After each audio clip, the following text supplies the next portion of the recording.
I would like to talk to you all about the grandest and the greatest ayah in the Noble Quran.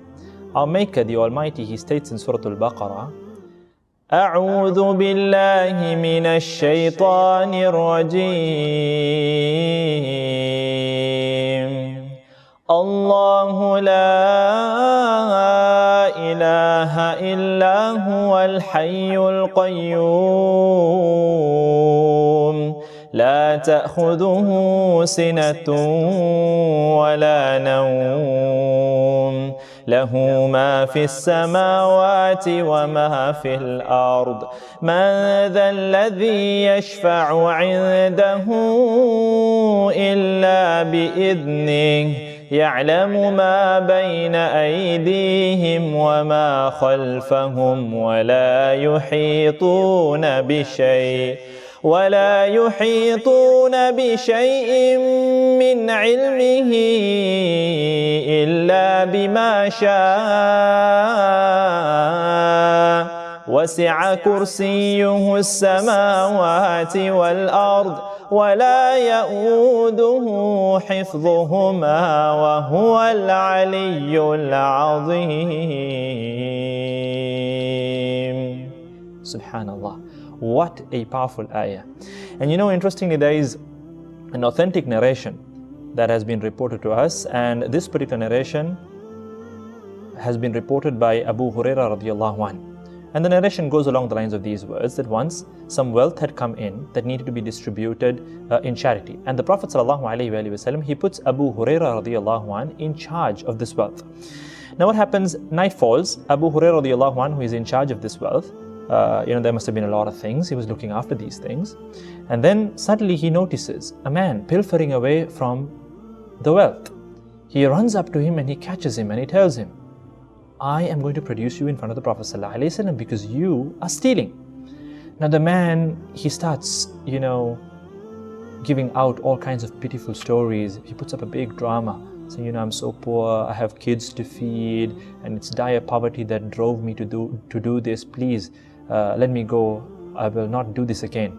So Abu Hurairah radiallahu anhu, who was a soft-hearted individual, he feels sorry for the man and he lets him go. Now morning comes. Abu Hurairah radiallahu anhu, he meets the Prophet sallallahu alaihi wasallam. Rasulullah sallallahu alaihi wasallam, he asks him, Ya Abu Hurairah, what happened to your prisoner last night? Now Abu Hurairah radiallahu anhu was baffled. How did the Prophet sallallahu alaihi wasallam know about this encounter? Now obviously Allah subhanahu wa ta'ala had informed the Prophet sallallahu alaihi wasallam about this encounter. And then Abu Hurairah radiallahu anhu, he mentions the entire story to the Prophet sallallahu alaihi wasallam. Rasulullah sallallahu alaihi wasallam then tells him, Ya Abu Hurairah, he's going to come tonight as well. Subhanallah. Now Abu Hurairah radiallahu anhu is intrigued.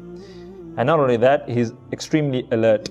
Night falls, he catches the man again. And this time he tells him, you know what, I'm producing you the Prophet ﷺ. Once again, the man starts, all his pitiful stories.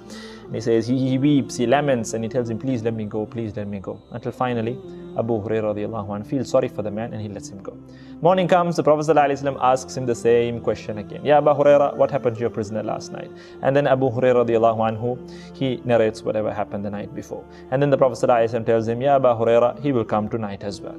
Now the third night, Abu Hurairah radiallahu anhu is determined, come what may, I'm not letting this man go. He catches the man, he tells him, Ya Rajul, I'm not letting you go. I'm producing you in front of the Prophet ﷺ, whatever you say. Now the man, he knows that Abu Hurairah radiallahu anhu is determined not to let him go. So he tells him, Ya Abu Hurairah, what if I were to teach you something worthwhile? Will you let me go?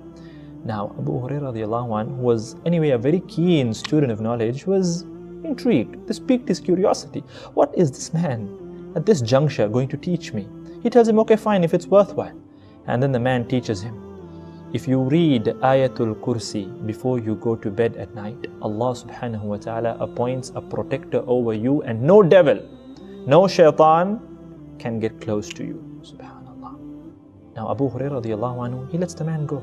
Next day morning, he informs the Prophet sallallahu alaihi wasallam about this entire ordeal, this entire encounter. And you know what the Prophet sallallahu alaihi wasallam says? He says, Ya Abu Hurairah, that man is generally a liar. He's generally a liar. He never speaks the truth. But this time he has spoken the truth. And then he goes on to inform him that he was none other than Shaythaan himself. Allahu Akbar. Shaythaan in the guise of a human being. And it was from the will of Allah subhanahu wa ta'ala that he should teach Such a powerful thing. And now see, we're not believing the words of Shaythaan here. The Prophet ﷺ acknowledges what Shaythaan said. Therefore, it is true. And it is a powerful form of protection.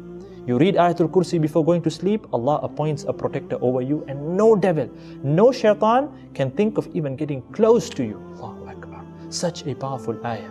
After every single prayer, make it part of your adhkar. Obviously, it is from the adhkar sabahi wal masa, the adhkar that you read in the morning and in the evening. Where you read Ayatul Kursi, it is, like you donning armor to protect yourself from the attacks of the devil. It offers this aura of protection around you. You are protected by Allah subhanahu wa ta'ala. Therefore, my dear brothers and sisters in Islam, you must take hold of this ayah. Study about the ayah. Go into the tafsir of the ayah. You're going to be blown away by the might and the power of this ayah. It talks about Allah subhanahu wa ta'ala. And likewise, make sure that you read this ayah often. Whenever you feel scared, whenever there is fear involved, read this ayah.